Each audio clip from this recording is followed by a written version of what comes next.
I still remember the scent of popcorn and the slightly artificial, perfect green of the grass at the park. It was his birthday. I had planned this trip for months, flying all the way from the UK to give him the kind of magic I thought we shared. It was meant to be flawless, a fairy tale. But fairy tales, I learned, are just stories we tell ourselves to ignore the shadows at the edges of the frame. The moment itself was so small, so quick. You could have blinked and missed it. We were back at the hotel room, recharging our phones and our batteries after a long day of rides and celebration. The room was dark, lit only by the soft glow of the charging screens. Mine was out of action.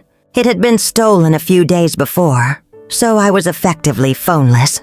I was focused on the cake. I had carried it across an ocean, a small frosted promise. I just needed one tiny flame. "Hey," I said, looking over at him. "Can you grab me your lighter? And the cigarettes?" It was a casual request, but the truth is, I needed the excuse. I wasn't checking his phone. I genuinely wasn't. But as I glanced over, charging beside the alarm clock, I saw it. A notification, a simple text from an unsaved number. "Are you available?" And after the words, a flurry of emojis, not the cute, friendly kind. These were sexual emojis, bright little neon flags waving in the darkness of the room. My heart didn't just drop.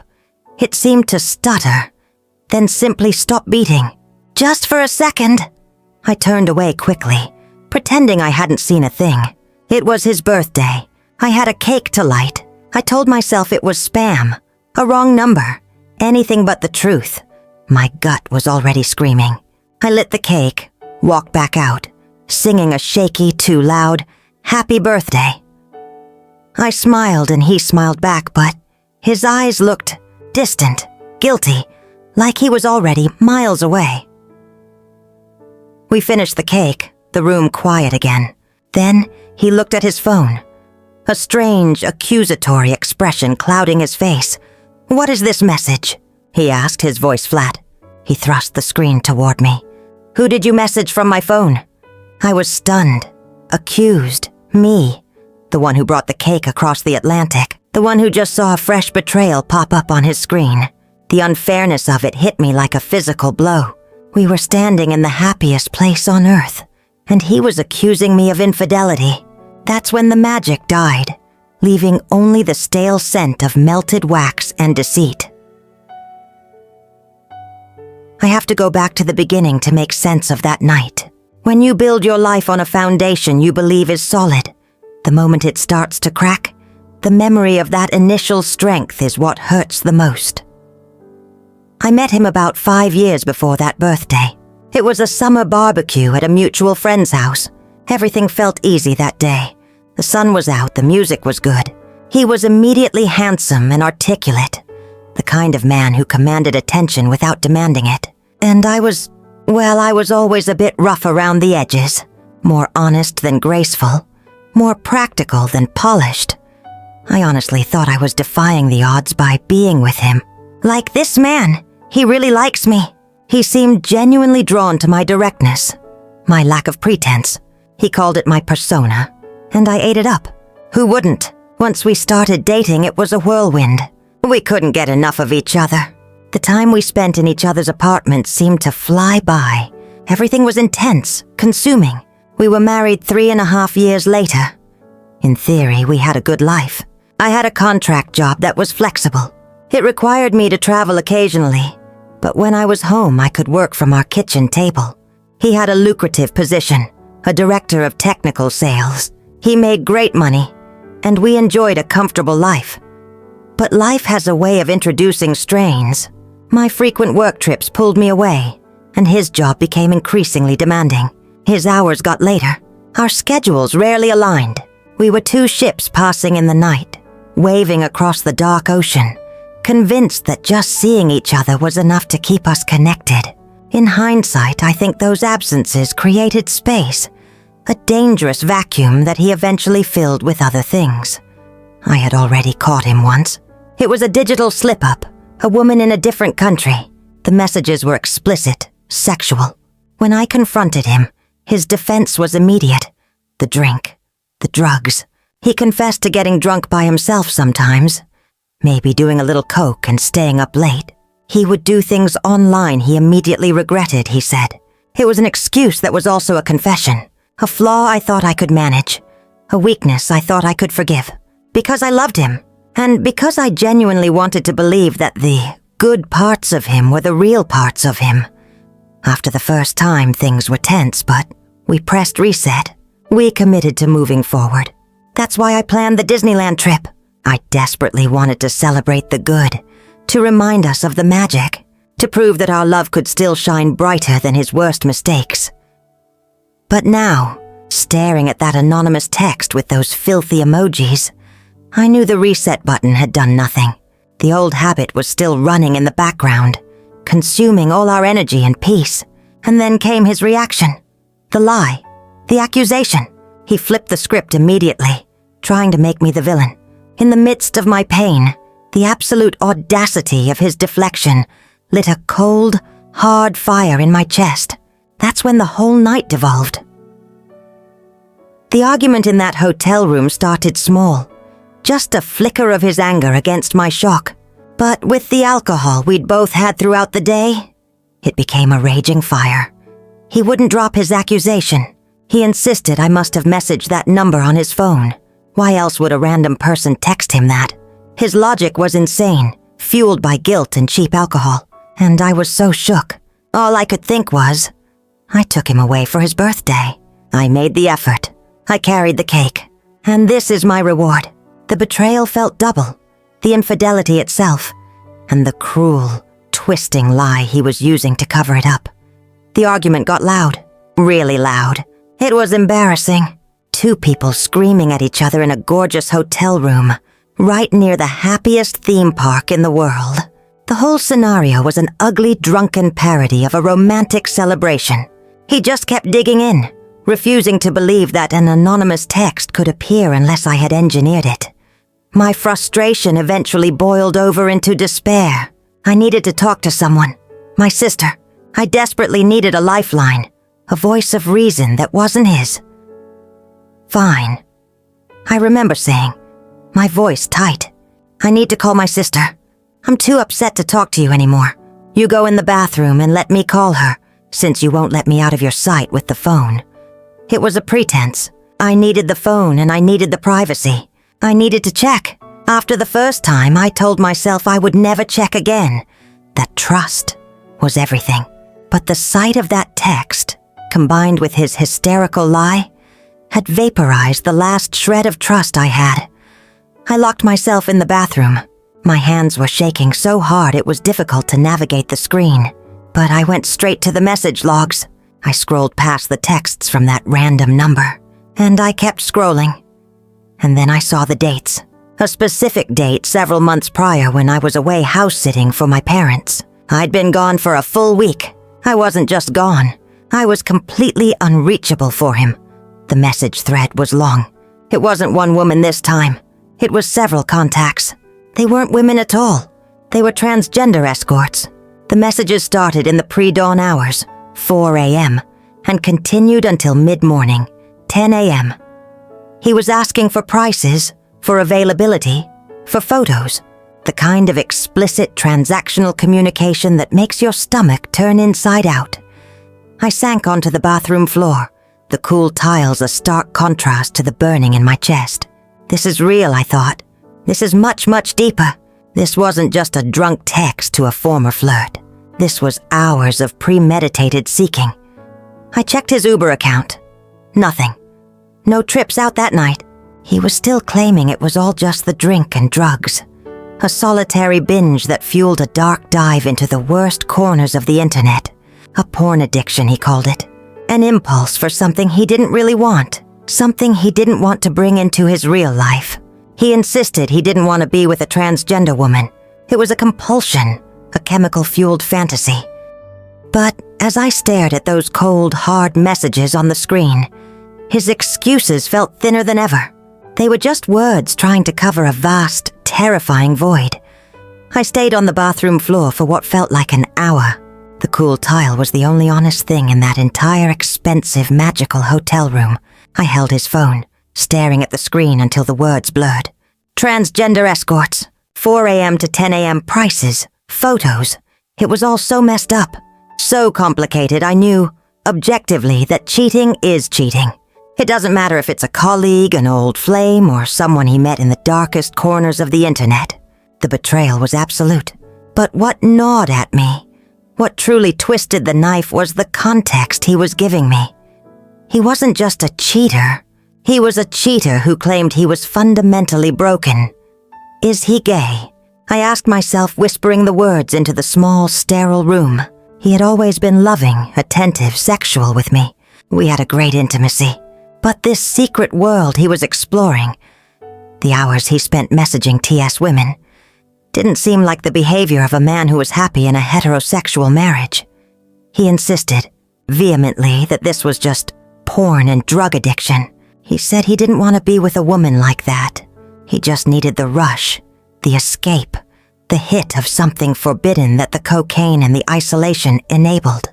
He said it was just a fantasy that spilled over, a compulsion driven by chemicals, not by genuine desire for a different life. I wanted to believe the addiction excuse. It was cleaner somehow. It meant he was sick, not deliberately cruel. It meant we weren't the failure. The drugs were. But even as I tried to hold on to that idea, it slipped away. An addiction might make you do reckless things, but it doesn't usually invent an entirely new, specific sexual appetite that you act on for hours, repeatedly, while your wife is away. When I finally came out of the bathroom, he was sitting on the edge of the bed, head in his hands. The anger from the argument had drained away, replaced by a hollow, pitiful shame. "I'm so sorry," he mumbled, not looking up. "It's the coke. It makes me reckless. I'm disgusting, I know." I didn't yell. I didn't even cry anymore. I just felt empty. I walked over and sat beside him, the silence between us heavier than any shout. "You have to stop telling me it's the drugs," I said, my voice quiet but firm. "It's not just the drugs. The drugs might lower your inhibitions, but they don't give you a completely new secret life, and they don't give you the words to type out, 'How much for an hour?'" He flinched. That was the first time I felt the shift. I wasn't arguing with him anymore. I was stating a fact about him. I was his judge, and my verdict was cold truth. I looked around the room at the leftover birthday ribbons and the empty champagne bottle. This was his dream trip, the grand gesture, and he had managed to ruin it before it was even over, not with a mistake but with a habit, a continuous choice. I thought back to the first time, when he messaged the woman overseas. I forgave him then. I told myself it was a one-off, a blip, a reaction to stress. But this was a pattern. This was who he was when I wasn't looking. This wasn't a partner. This was a problem I was trying to manage. I deserve better, I thought. It's the cliche everyone says, but when it clicks in your own head, it's not a cliche. It's a physical feeling of light replacing darkness. It was a truth I knew, and he knew. I looked at him, still bowed in shame, and realized I didn't hate him. I didn't even feel intense rage anymore. I felt pity and a profound sadness for the years I had wasted trying to hold together a beautiful lie. "We can't do this anymore," I whispered. "I can't live like this. Wondering if you're out there, wondering what kind of addiction you're feeding, wondering if I'm just your safe place to land between crises." He started to argue, tears welling up. "No, please. I'll get help. I'll go to rehab. I'll stop the coke, I promise. This is just a terrible phase." But the word promise meant nothing from him anymore. It was just a sound. The turning point wasn't finding the messages. It was the moment I looked at his despair and didn't feel the urge to comfort him. I only felt the urgent need to rescue myself. I was done being his emotional caretaker, his addiction counselor, and his detective. My job was over. The rest of the trip was a blur of forced politeness and unbearable silence. We were physically together, walking past bright, happy families, but we were already divorced, in spirit. When we got back to the UK, I didn't wait. I didn't pack a suitcase with loud, dramatic slamming. I didn't sit him down for a final, tearful confrontation. He was scheduled for a business trip 2 days after we got back. I planned around it. It felt cowardly. But after the screaming match at Disneyland, I knew a clean break was the only way I could keep my strength. While he was gone, I packed. Not everything. Just my essentials. The documents, the irreplaceable photographs, the clothes I actually needed. I left his things untouched. I left the house keys on the kitchen counter. I wrote a short, simple note. No anger, no accusations. Just the statement that I was leaving, and I wouldn't be coming back. I didn't try to reason with him. I didn't try to explain the complexity of his possible sexuality, his addiction, or his emotional avoidance. I didn't try to debate whether the coke made him do it, because it didn't matter. The result was the same. I was betrayed. I headed to the hills just like that. I rented a small cottage in a remote area, somewhere quiet and far from our life. I changed my number. I blocked him on every platform. I simply vanished. I ghosted my cheating husband. The silence was immense. At first, it felt terrifying, like jumping into a deep pool without knowing how to swim. But soon, the terror was replaced by a deep, restorative peace. No more checking his phone. No more worrying about late-night binges. No more managing his shame. Of course, he tried to find me. The voicemails piled up on my old number, the emails flooding the account I never opened. They started with anger and confusion, then moved to frantic apologies, promises of rehab, promises of reform. Finally, they became pleas for a reconciliation, just a chance to talk. It's been years now. He is still trying to track me down. Not regularly, but enough. A weird email to an old contact. A message through a mutual friend. He thinks a reconciliation is possible. He still sees us as salvageable. Perhaps because he never truly had to face the consequences of his actions. I never gave him the benefit of a final conversation. A final confrontation where he could try to argue his case or explain away his addiction. But for me, that conversation happened on the bathroom floor in Disneyland. The facts were there. The truth was written out in texts to strangers. I learned that sometimes the only way to win a losing battle is to walk off the field. I still think about that night sometimes. It was messy, fueled by too much alcohol and too much denial. But that messy night gave me clarity. People ask me about the core issue. Was he gay? Was it the drugs? The porn? And honestly, years later, I don't know the answer. And I realize, with immense relief, that I don't need to know. His struggles, his sexuality, his addictions, those were his burdens to carry. My burden was deciding how much of my life I would sacrifice trying to carry them with him. What I learned is that when someone cheats, it's not a puzzle you need to solve. It's a door slamming shut on the possibility of a shared future built on trust. The why is for him to figure out in therapy, not for me to decipher while sacrificing my own peace.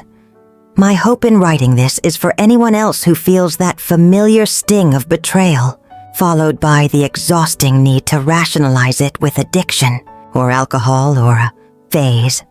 Yes, addiction makes people do terrible things. Yes, those impulses can be genuine and confusing for the person experiencing them.